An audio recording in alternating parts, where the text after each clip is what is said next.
My name's Thomas. And my name's Jacob. And we're both got the same last name, but we're not related. We're just very good mates. Okay. The Alumni Hour, I think we've been given a special hour. I do not know. Yes. But are we ready for the first interviewee? We have got Megan Hayward on the phone to us, and we're going to ask you a few questions with her for the charity broadcast with Utter Radio. So where did you start out in student radio? Not to be a traitor, but I started out at Shock. Okay. Because Utter Radio didn't exist in my first year at Salford. Technically the sister station, though, isn't it? So it's all right. Yeah. But I did eventually become one of Utter's station managers and did a dreadful job. And I'm very proud to see how well it's doing now without me holding it back. Okay, I know Shannon's doing a brilliant job. We know, like, yeah, she's in the control now, like, bobbing her and everything. Yes, so that's lovely. That's lovely to hear. So we want to know what year did you actually start Bat Up? 2016. So that was before they added the T to the end of it. Back in my day, it was just Bata, and I graduated in 2019. Oh, very nice stuff. Very nice stuff. And so how over those 3 years, how did you feel about the course, and did you have fun doing it? Oh, I absolutely loved it. Honestly, it was the best thing I could have done for growing up, just as a person. Like, moving to Salford is definitely one of the best decisions I ever made, and the course itself definitely led me onto the great career that I've got now. So I'm very, very glad that I chose Salford. And thankfully they let me in, even though I missed all of the offers on my grades on my A-levels. So quite jammy on that one, to be honest. Yes. What was it like being like a station manager for Utter Radio? What was it like? Or station manager?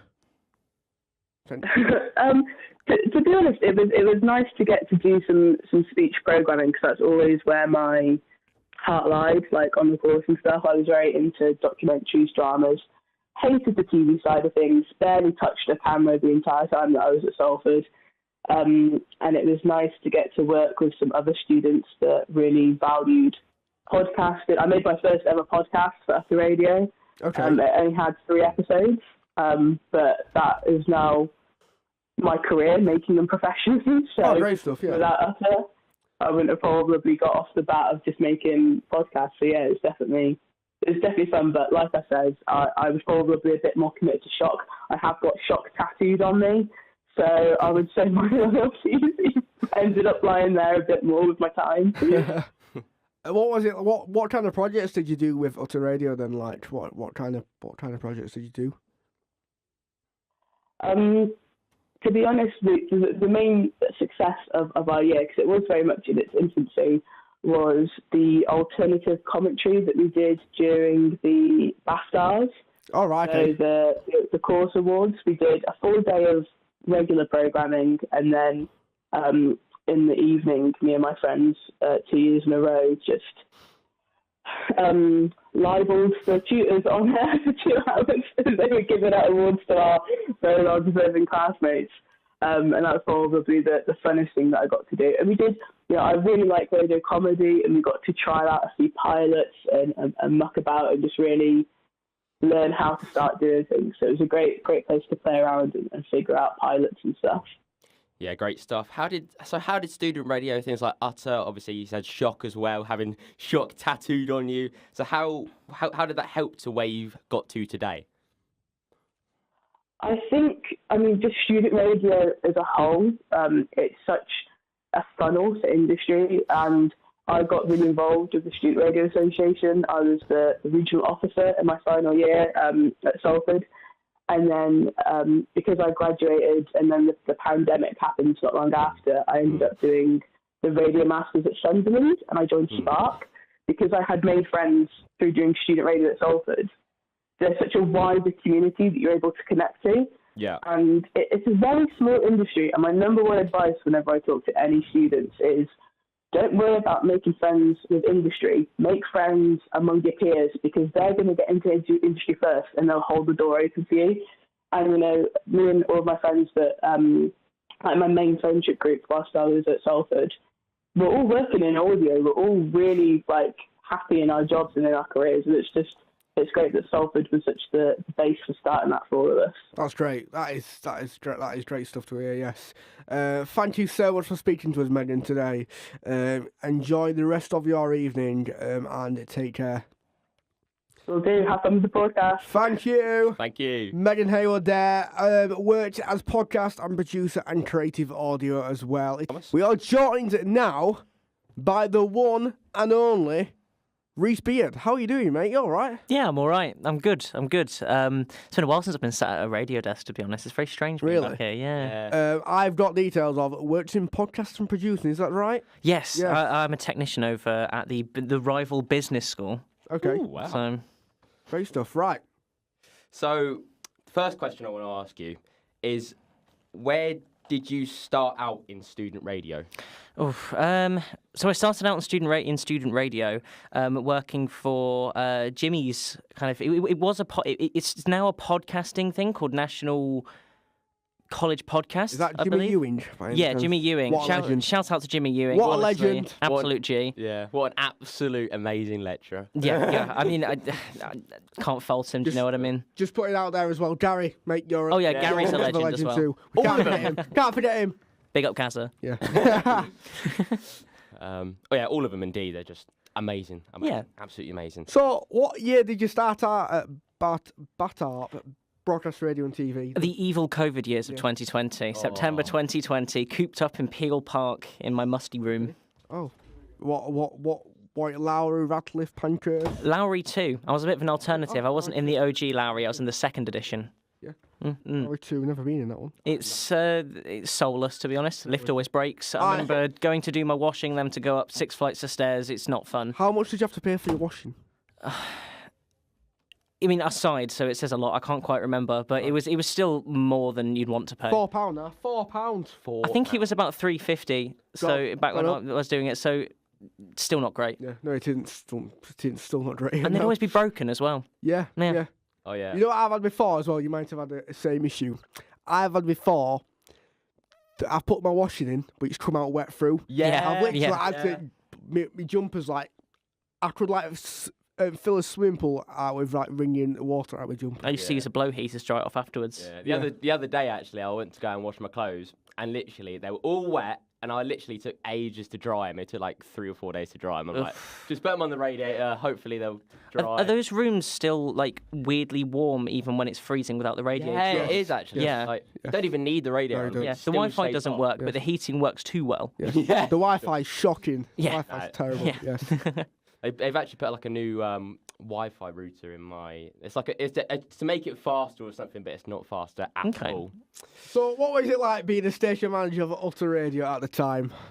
It was chaos, but organised chaos, not a bad kind of chaos. It was fun. I mean, it was kind of a bit of a revolution for Utter when I started because I helped to pull it. I don't want to toot my own trumpet too much, but I like to think that I kind of pulled it out of the depths of COVID. The station manager before, Tafy, before me, she was brilliant, and then I kind of took over from her, helped launch Utter Live. So I started the first few sort of episodes of that. And also we did a 12-hour broadcast similar to this one as well for a children's mental health charity. It was good. It was good. It started to bring up the engagement again. Yeah. And now I'm glad that everyone here is doing a great job and is doing even better than me. I think being a manager for anything must be like the feeling must be amazing. I mean, yeah. I mean, managing our own lives is hard enough. Do you know what I mean? Yeah, Having to look sure. after something else as well. Utter was essentially my baby for that year, and Yeah, it was just a whole other ball game. It's like right. working a full-time job on top of your student Yeah. stuff. Yeah. Also, a birdie tells me that you won the Utter Star Award. How was that, winning that? It was good. I mean, I had quite a bit to drink that night, so I don't quite remember all of it. I've got a few photos. Yeah. So that kind of patched the memory back Have together. we got any photos to show us today? I do Shall we get them actually. up? Yes. Get them up. I'll ramble as I find it. But yeah, no, it was good. It was good. It was a surprise. I was doing the commentary at the time, and then had to kind of do a mad dash downstairs. And yeah, it was a shock, to be honest. I do have a photo somewhere. Get the but- photos out here. Ooh. Oh, We like it up it, don't we? Me and Jacob. We love a Like it picture. up it, look. I will pull it out of the depths of my phone. There you go. There's me. There we go. Shall we get it to the camera? Sorry, let's get on the YouTube. Show it to the camera. Go to the camera. Here we are, YouTube. Here we are. Look at that masterpiece. They are, mate. You're being given out to 1.1 billion people out there. Thank you. You're quite famous after this. Just get your autograph pen when you're at Media City. Get a pen out. So, how did student radio, things like Utter, how did that help you to get to where you are today? Oh, radio's been a long journey for me because I started off in community radio and then that built me up to student radio and brought me here. And now, I work as a technician over at the business school, managing all of their audio-visual things, so podcast creating, using studio cameras and setups very similar to here, you know. He says on his jumper. And the jumper was free as well, so that's one of the perks of working. Oh, there we go. Yeah. Oh, lovely. It's quite comfy as well. But it's helped me kind of get a full-time job. I'm still working at the university as well, which is nice. So still kind of underneath the Salford Uni brand. It's just propelled me into I didn't expect to work at a business school, but I love it nonetheless. And it's just propelled me into kind of like an alternative audio career for now. And then hopefully in the future I can venture more back into where I started. Yeah, just like learning a lot of stuff along the way. Like those little things that can just help you get across the line creatively. Yeah, and hearing the business side of it as well, because of course, they've got to see if it's viable because I'm the first person there to do the job I'm doing, everything. I have to like make business cases for stuff and everything. It's like I'm still learning, even though I'm not officially a student here anymore. I'm now alumni and a staff member. I'm still learning. Learning something new every day when you come into the Utter Radio studios. Yeah. So what kind of projects did you work on at Utter Radio? Oh, I'm trying to think now. So I did quite a few student projects, made a few assessment shows, did some quite big features, reviewing motorway service stations is one I did, along the M6 with my friend Sky.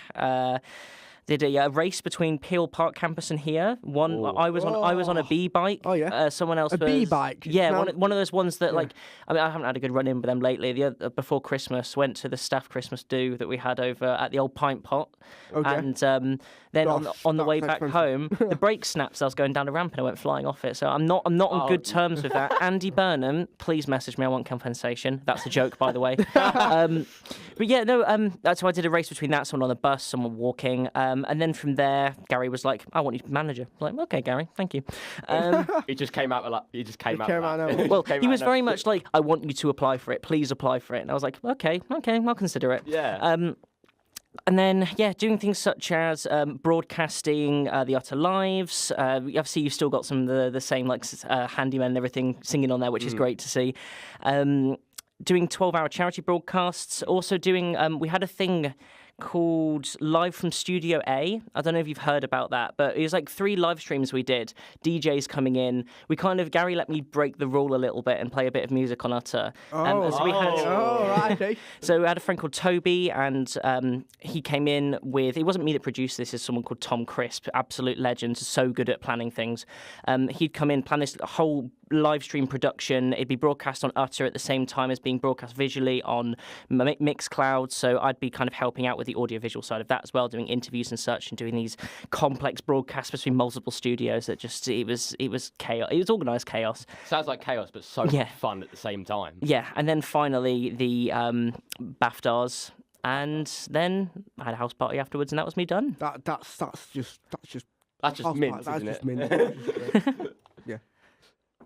Yeah, thank you very much, Rhys, for your time. Yeah, Thank no you very worries. much for your time. And thanks for having me on. Rhys Beard worked in podcasting and producing. Thank you so much for your time, mate. Shall we have a little chat, Thomas? Shall we have a little chat? Working? Yeah. How's your day been? My day's been good, although I didn't feel too good this morning. Yes. And I had a lecture, and I didn't go to it. Why not? Because I just didn't feel well. Unbelievable. So I went back to sleep, and I'm You here now. know what I did Monday? I felt shocking. I got myself out of bed at 8 o'clock and got me sending a lecture. TV, which I hate. Don't like TV at all. But I got me sending that. What about you? Yeah. Why weren't you there? For anyone, sorry? Why didn't you go to your lecture? Lecture. I'm only joking, mate. Don't cry. We're both radio nerds, aren't we? We For are anyone both listening radio at home, we are both radio nerds. We're both radio nerds, yes. So, to all the TV lecturers, sorry. But we love Jimmy and we love Gary. Yeah, we love Jimmy. We love Gary. sorry, guys. do apologise. Yes, so my day's been chilled. My day's been in here. I did the warm up hour show. That was actually quite. You know what? I got in my Uber at 8:30. So I travelled in style to Media City today. I got in my Uber. Me taxi driver was lovely. He opened, you know how special it were? He got out and opened the door for me. No lies. He got out and opened the door for me. I felt famous. I think I need my autograph pen. No one else would ever do that except from you, Thomas. Yeah. But I felt special. He got out. He didn't have a suit or tie on. I didn't expect that. But he got out and opened the door for me. I felt so special. What a lovely gentleman. I did not put that in the notes at all in the Uber app. That wasn't on the checklist. Yes, I know. Yes, we are joined in the studio by Alex Charles. How you doing, Alex? You all right? I'm good, thank you, mate. Yeah, you? Yeah, I'm doing very, very well, thank you. So, let's talk about student radio first. Oh, let's do it. So, where did you start out? I started out here at Salford Uni on Utter Radio. I don't know, is there still like a beef between Utter Radio and Shock Radio? Well, does that still exist? No. I'm gonna be truthful now. I don't think there is. I think Utter is a sister station to Shock Radio. Mm-hmm. The Shock Radio said, "Oh, there's always beef wheels." Well, there isn't. I don't think there is. I think we should both love each other. Yeah, I mean, I definitely agree. I mean, I did a show on both of them at one point. I was here and there, and it did feel odd to be going from one to the other. I didn't know where my allegiance lay in that sense. The thing is, with me, I'm the deputy head of pre-rec on Utter, and also I do a Saturday show like dancey tunes, like Clubland Classics and stuff like that on Shock Radio. So you do both as well? I do both as well. So I'm in the difficult. So when they're all in the office, you know, Utter, Shock Radio, I'm sat in the middle going, "Oh, let's pick up one over here. I'm in the middle. Oh dear." So yeah, but no, it's like we're all under the University of Salford. Exactly. Yes. It's like global with heart and capital. That's the thing. I mean, they're sister stations. Siblings fight. Yes. But they're siblings nonetheless. Yes, they are. It's like me and my sister, we fight all the time. Exactly. We've matured a bit because I'm nearly 21 and she's 27, so we've got to mature a bit, haven't we? But still have that old argument, just saying. I think both stations do great stuff. Yeah, I think they do, yeah. Yeah. Utter Radio's talk-based, Shock Radio's music-based. Exactly. Simple. Two amazing stations. We are. So, Alex, what year did you start Bat Up? I started in 2019, which feels like a long time ago now. So just before COVID, actually. Yes. Is when I started. So we got like a bit of first year, and then the world just shut itself down. Yeah. And it was a shame. We lost quite a couple of years, sadly. Like everything was online. I missed some of the student lifestyle, so to speak. But yeah, 2019, and then I was there till 2022. So thankfully, we got like our third year back in studios because like the world started to ease off in 2021 and started to get back to business as usual. So when we started in 2021, we kind of got like the radio experience back. But it was hard for a couple of years making radio shows all using IPDTL and Zoom and any online means there was. That's how we did it. So we all just did it in our bedrooms for like 2 years. This course was done for 2 years just in our bedrooms. That for my days. You know what? I had school out of lockdown, and normally we would have had prom. We would have had like leave assembly. Everybody cries. I was happier to leave because I'm not saying what school I did, but I hated school. Must admit, and as well, like. It weren't a very good ending for us to school, so we just left. We just left. That were it. There were no like leave assembly or anything like that. Well, that's the thing. Like, bless the uni for like making amends as they could and trying to keep it running because they could have just said it's cancelled or you come back next year, but they actually kept it going, which is really, really nice to be able to keep doing what we love doing. Granted, you know, some countermeasures in place. We're not in a studio, but they did the best with what they had. Like as did the rest of the world, really, during that time. But it was an experience certainly to get back to uni and then that third year to finally dive into things. Yeah. So what kind of projects did you work on in Utter and also Bat Up as well? So Utter Radio, because all of our assessments went on Utter Radio. So in third year, in our first semester, we did 2 shows. One was like a comedy tourism show called Do You Know Your City, where we went around Manchester and just did some stupid things. The other one was like a kids show, I think. It was based under the sea. I think I was a shark in that one, if I remember. But like when we weren't studying, I was head of live content for Utter Radio. Which was good for. I stumbled upon something. No, it's Shannon. What's that message? Unbelievable. I feel like I know what this message is going to be. I noticed something from the get-go. Sorry, Niall. And I played along with it because I was thinking, me and Alex are really good friends, and I thought I'm going to message him straight after this show and say, please say your name is Niall, and just go along with it. I was so curious. So this is Niall, not Alex, guys. You're live on air. Oh, it's Niall. Oh my days. Wait. Anyway. Yes. Sit on that chair, mate. Sit on the purple one. Shannon. Oh, you're unbelievable. Sorry. What in the? I thought you were Alex, mate. I do apologise. I think we should do the rest of the interview if I'm Alex Yeah. and you're Niall. I don't think the rest of the interview. I think that'd be It great. is so confusing. I think that'd be glorious. Jacob, now questions, not Alex's suggestions. Can I just say, in all fairness, that's probably my fault. I probably put them in the wrong order on the document. Yes, you did. My bad. Sorry. You know what? Shannon's been amazing today, and she's done a load of jobs. She's stressful, so yeah. We'll let you off at this time. This one off, lads. It's. So, what was your role at Utter Radio then?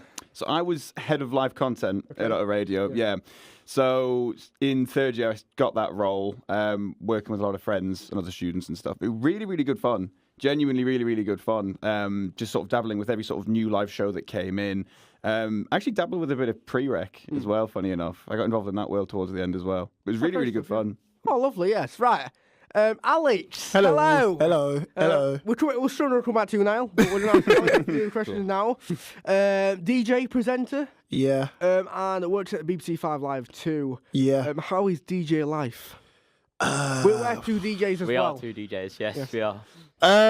I'd say DJ life it's hard. It's never easy trying to get the gigs you want to get. It's never a case of walk into a bar, they're going to give you a gig. Walk into a club, they're going to give you a gig. But I would say it's enjoyable because you meet loads of people and you work on loads of projects and you sort of get to understand music from a deeper perspective because you're not just playing music, you're actually listening to the drums, you're listening to the vocals, and you end up going on like nights out or you end up going to a concert and be like, oh, I like this song, this could work with that one. So yeah, it's definitely made me meet a new load of people that I wouldn't have met. And it's also given me a lot of confidence in terms of what I feel like I can do. Oh, great stuff, yeah. So what kind of music do you do? What kind of music do you DJ and stuff? It started off at uni as basically just like all sort of 2000s Y2K stuff. Did you join a DJ society at uni? No, I Okay. didn't. There's a DJ society now at uni. Yeah, so that, I think, I knew of people in the DJ society at uni, but I was never sort of a part of it because I was solely focused on just radio. And then it wasn't until my final year when I was station manager, I basically somehow got the DJ Society to do a show on the station, and then that's sort of how we kind of fused together to sort of make them have weekly shows and stuff like that. But yeah, at uni it was more sort of like 2000s, and now it's like it's a lot more sort of like chilled house music and that sort of stuff, really. So in terms of 5 Live, what was it like working at BBC 5 Live? What is it like? The first week was really intimidating because coming straight out of uni, it's almost like you tend to forget that people have been in the industry for like 20, 30 years. And it's like with other jobs like bartending or something like that, you can walk into it and you wouldn't feel as intimidated because you know people have been there a little bit longer than you, but it's like, it's almost like you're at a spot where people have been there and held it down for so many years. Yeah. So it's almost a case of you've got to overcome that. And it took me a while to overcome that. But it's also a case of you just got to trust yourself and have belief in yourself. And for me, it was a case of I'd always enjoyed radio. I knew I was going to end up there. I didn't know when. And luckily for me, it was out of uni. And I'll always be grateful for the course because without this course, I wouldn't have been able to get the job I wanted to get. Yeah. But yeah, once I was in 5 Live, it was just a case of just really absorbing everything and then also just kind of taking in all the skills that I'm being taught. And then it was also a case of never being afraid to talk to people because in the radio industry, you don't know who you're going to meet. Yeah. And it's like you could meet a presenter that could put you in contact with a producer, and then before you know it, 3 months later, you're behind the microphone. Exactly. So it's like, it's one of those things where it's like, never be afraid to talk to someone, especially in the radio world, because you just never know where you're going to end up. Yeah, exactly. I guess it's like a lot of networking with people, and the people, it feels like a community, really. Yeah, isn't it? I would say, I mean, I don't know how you find it. No, I mean, this is weird. I haven't seen you in so long. I haven't seen you. It's like I see your stories, but I just haven't seen you in so long. It's been such a long time. I'm sitting here thinking, what? The last time I saw you was at a bar. Well, last time. That's the last time I saw you. Was it in the Northern Quarter? No, it was. I swear it was Blue's Kitchen. It could have been. That's the last time I saw you. You said long lost families, lost one friends. It is. No, but you're at audio. Are you still at audio? What it always, yeah. So I guess from your point, it's sort of the same thing where it's like, it's the whole networking thing where it's like you never know who you're gonna meet, and it's always okay. I think getting in is always the hardest part, but once you're in, it's hard to basically leave because it's one of those ones you're gonna be in. You're gonna be hired for a reason. And never say to yourself, "Oh, radio's not for me." All this stuff. There's so many jobs in radio. It's ridiculous. Like, it's all just a massive networking game. That's all it is. Like, and it's fun. Like, radio is fun. Freelance producer, sound operator, and content creator. So That's me. what is it like being a freelancer? So being a freelancer is all I've ever known, and it certainly can be tricky at times. It really, really can, because my philosophy was always, when I left uni, I was going to go freelance because I thought it's a lot easier to get in places and meet people and make a good first impression because there's a lot less questions asked and there isn't like many interviews to get through. You know, if you're the right place, the right time, you can just get taken on like that.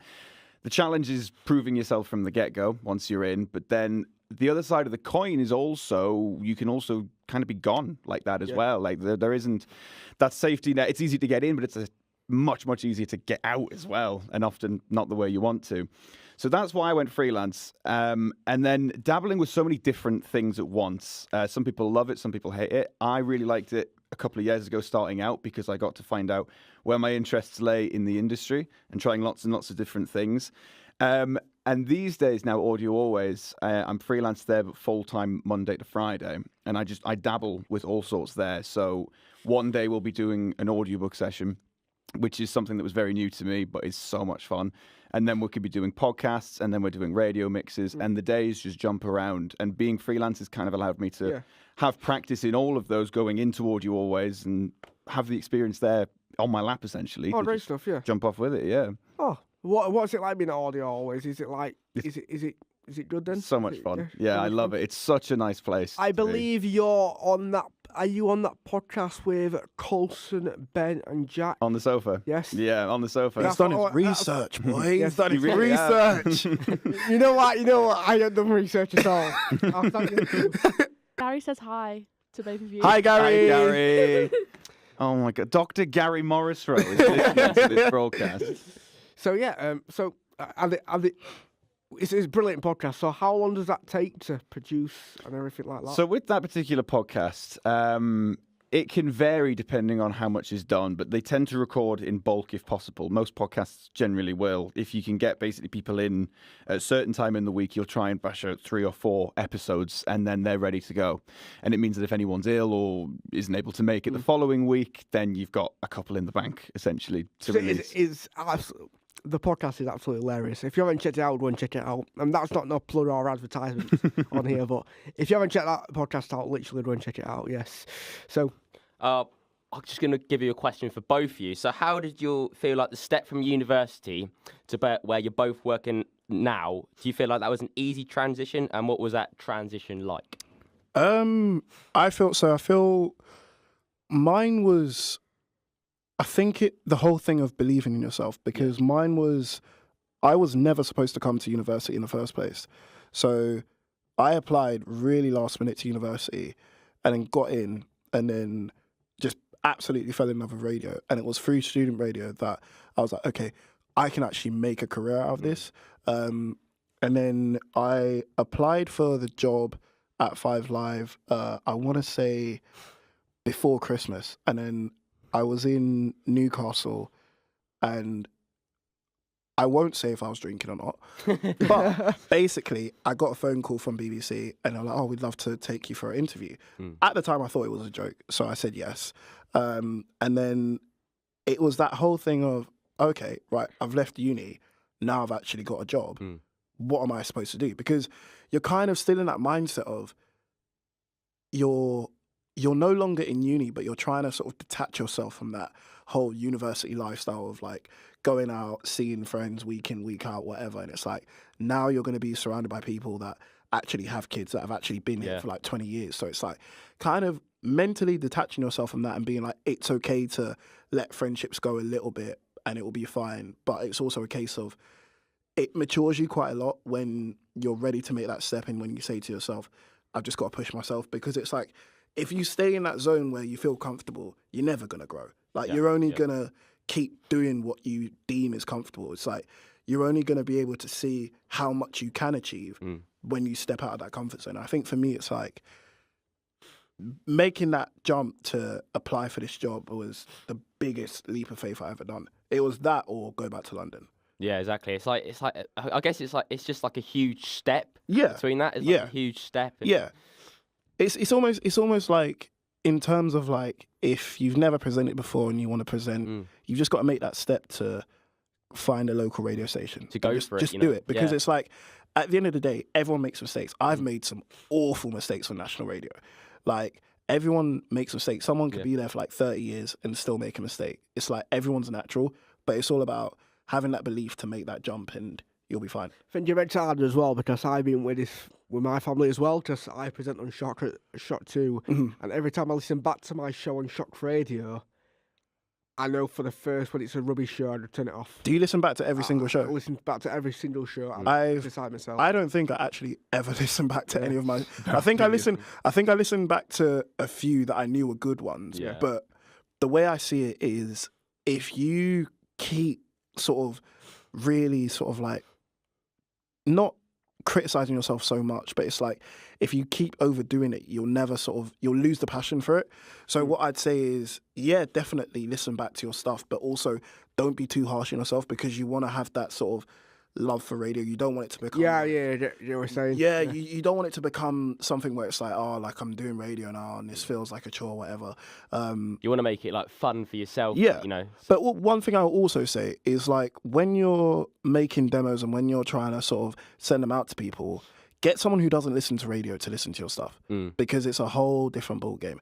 It's like all the stuff that I've ever done, when I want someone to listen to it, like when I've chopped up a piece of audio, when I've made a demo, I've always sent it to people that do not listen to radio day to day, because there's a thing where it's like, people who are actively in radio, people who listen to radio, they are able to pick up on certain things that someone who doesn't listen to radio will basically pick up on. Like, for example, it's like, if I was to edit something, Niall could listen to it and pick up on something that no one else could pick up on, just simply because we work in radio day in, day out. So we're sort of accustomed to it. But it's like, if you basically just send your stuff to someone that doesn't listen to it, you'll almost get a whole different perspective. And then that's when you sort of start really appreciating the love for radio, and you'll just enjoy it more. Like, radio is just about having fun, and it's a really cool world.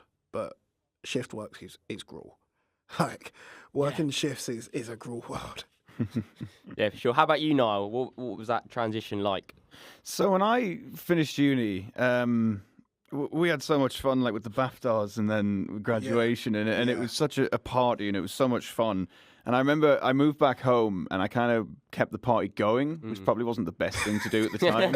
Like, I went back home to Newcastle and it was just like, let's keep going. And you can't have enough parties. And I think it got to like September, October. And I was like, this is like, I've got this degree. I'm not really going anywhere at this point. Like, I'm just at home and having fun still. And maybe it's time for the fun to stop in terms of personal life and make the fun work begin. Yeah. So I started just kind of messaging everyone, anyone who was anyone in the industry. I was just messaging them. And I'd registered as a sole trader to become freelance. And I was looking for any freelance shift. And I ended up meeting this guy. So he did a lot of TV work. He basically, whenever you watch a film and it's got the behind the scenes where it's all of, they're filming the crew and shooting all of the different behind the scenes stuff, and then they'll interview the cast. He made all of them, and so I did the audio for those interviews. It was very far from what I was aiming for, which was radio and podcasting, like what we're doing right now. It was still audio, but it was, other side of the coin in that sense. But I said yes to it because you should always say yes to everything, every opportunity that comes up. And say yes, don't worry about it afterwards. and it was funny because I remember taking that on, thinking I'd love to work at Audio Always or Radio 1 one day. Yeah.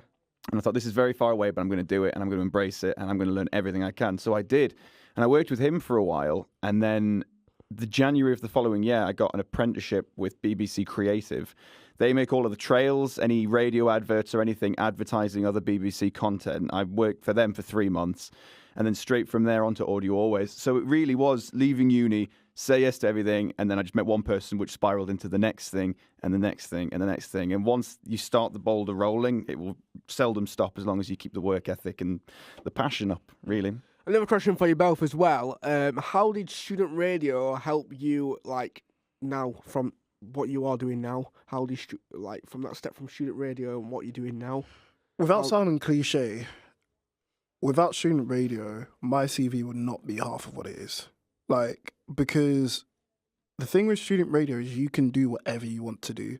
Like, you can interview whoever you want to interview. You can get away with all these wacky ideas, and through that I was able to get shadow days, get all these other opportunities, because I've built up this whole demo reel of all the stuff that I've done. Without the luxury of student radio, you lose that ability to basically be who you are for 3 years, show everyone this is who I am, this is what I can do, and really sort of hone in on your creativity skills. Because on national or local radio, you're much more stripped down, and you're much more not necessarily controlled, but you got to adhere to a producer who's telling you what to do now. So it's like with student radio, I think for me personally, it's really helped me in terms of just presenting, in terms of being behind a microphone. And it's also sort of like been like a real sort of confidence builder, because you meet a lot of people through student radio that are not necessarily on your course, but they could become your best mates, they could become friends, and it's kind of that pathway. It's like you build a lot of confidence through. Well, I know I personally did. Like I through student radio, that was how I met a lot of people, and most of those people I'm still in contact with today, and most of those people now work in the industry, and we all collectively share knowledge together. It's like without student radio, I don't know where I'd be. Like, I genuinely sometimes think about it. I'm like, if I didn't work in radio, what would I be doing now? It's so true. I mean, and it's scary, but it's true. Because like we were on the same course, but I feel like we really got to know each other at Shock. Yeah, I feel like in the last year, Shock radio where you're like, where you both met. So we were on the same course, and then in the last year we were in the same class, and then I was station manager, and I don't know if I convinced you, but I think you joined. Because I think you were in Utter for the year before. Yeah. And then I was like, oh, do you want to show on Shock? And then we'd see each other like every week then. And I think from that, we spoke more and more and more. And then you started at Audio Always. No, I think you started you had a few shifts with Audio Always and BBC. And then you were doing like all the trails that I was working on for the shows at 5 Live. So it was kind of that thing of like, you may not be in the same room as that person, but you never know when you're next going to cross paths. And that's what I think was the beautiful thing about student radio. It's like you may want to be a presenter. Like loads of people in radio, they aspire to be presenters. That's like the peak of the mountain. Everyone wants to be a presenter. But it's also a case of like there's so many other roles you can do. Yeah. I'd rather wrap it up because we are running out of time. Oh, no, thank you so much for coming in, guys. Cool. That was a great conversation with you both. Yeah, but no, thank you. Interview you coming in. Yeah. Oh my word, I haven't seen you in ages. I'm good, how are you? I'm good. What's going on? Believe it or not, we all survived. Stop existing.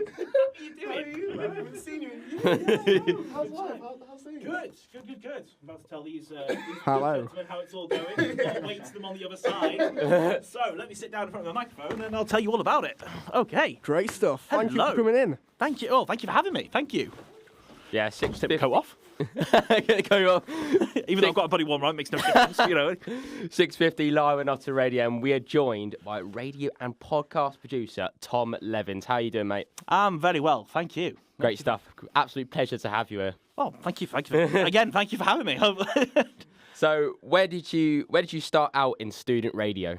Well, in student radio, it all starts here at the University of Salford. Yeah. In radio in general, you have to go back until when I was 13. Of all ages. I was actually in high school, so technically, can we call it pupil radio, or is that a bit weird? Student radio, technically. Student people radio. Yeah. We'll go with that. We'll run with it. We'll run with it. Anyway, there was a local community radio station in my hometown, and it had a slot with my high school or secondary school, if I'm not trying to Americanize things. And I did a show for them, basically on behalf of the school, and I spoke to the right people and eventually just started volunteering for them on a more regular basis. Got a show from them. That sort of piqued my interest in radio through the roof. That's where I sort of decided I wanted to do it as a career. And it all took off from there. I started studying media-based subjects at school, went to study radio a bit more in depth at college level, and then found myself at the University of Salford, and found myself at Shock and at Utter, which were very much separate entities. Certainly a few years ago, I have to say I'm a big fan of the whole sort of like them merging and having more to do with one another. Certainly in recent years, because I do follow Shock and I do follow Utter. As I've been following you on both stations' journeys to see how they're getting on, and I'm really, really impressed. So, and then, flash forward to where I am now. I'm working in Stoke-on-Trent as a producer. So, yeah. Great stuff. So let's talk about Batar. Well, that's the first key difference. It was actually Batar without the P when I was here. How come? It was just BA Television and Radio. I think it was the year after I left. That it became Batarp, which is BA Television and Radio Production. Batar. But it was just Batar. Batar! I love that. Batar. So, what projects did you do on there? How long was you on Batar for and stuff? Well, now you're racking my brains. I was on Batar for... Batar. That's going to Batar. I was on the course for 3 years, same as everyone else, but I didn't actually graduate until after 5 years due to a little inconvenience known as COVID-19. Oh yes, very inconvenient. So it took a while to get all the paperwork signed, and I got the piece of paper that says I actually went here and got the degree to show for it. Was here for 3 years. Gravitated much more towards radio, as you might expect, but that's not to say I didn't do a lot of TV stuff as well.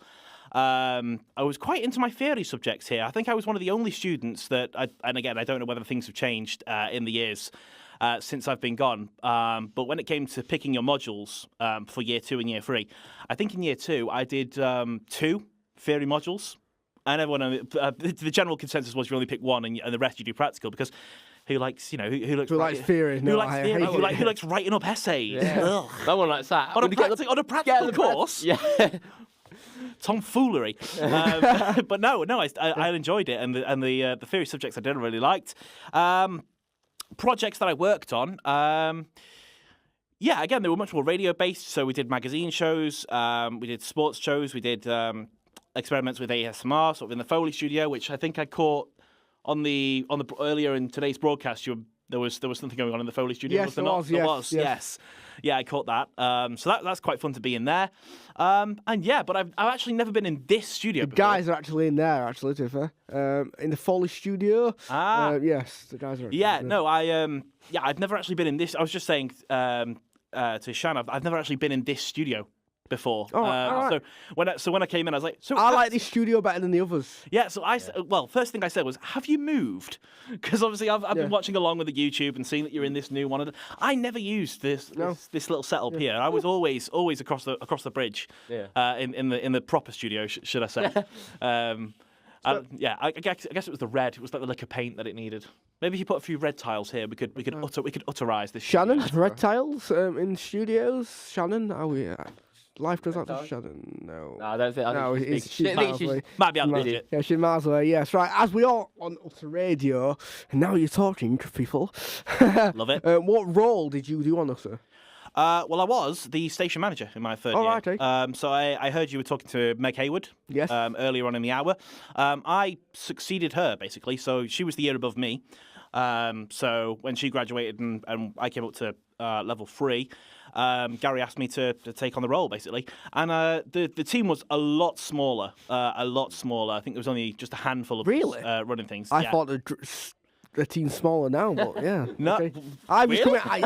I just It took Shan about 10 minutes to introduce me to everyone. Yes. There's about 100 people in there. Surprised the shot the sister station like that's a Yeah, huge no, committee. well, as I say, Utter and Shock were very much separate entities. So Shock was packed out. It had someone for everything, whereas Utter was very much still back then a station for Batar and other students of other courses to showcase their audio work. It wasn't really a station where you could create, your own content or shows weren't really they were few and far between. Some podcasts were created here and there. But it was very much like a place to showcase work most of the time. So I'd like to say I was sort of part of the revolution of that. So starting to create independent shows, putting them out there, scheduling them via radio.co, which do we still use radio.co? I think we do. Do we still use radio.co in the control centre? Do we still use radio.co? Yes, we Thumbs do. up, there we use go. We do. radio.co. Fantastic. I thought we did. I know our new website layout is. Yeah. So yeah, it was very, very much the early days of Utter, where I come from. But So where you are now, how does student radio get you from there to where you are now? okay, well, practice helps. Practice makes perfect, as they say. So when you are in student radio, it's a safe haven.